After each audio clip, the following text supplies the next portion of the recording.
Okay, engine oil control. Let's start in the back here. Let's just say that is an oil reservoir. And it holds 7 quarts of extra oil. Computer is set up here just for programming. But here, bottom left, you see the oil pressure sensor. That's a false reading. It's not connected to the ECU right now.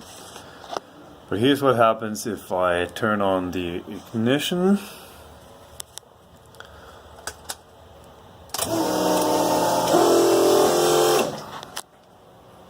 So ignition is on and I maintain a 20-some psi oil pressure before start of the engine.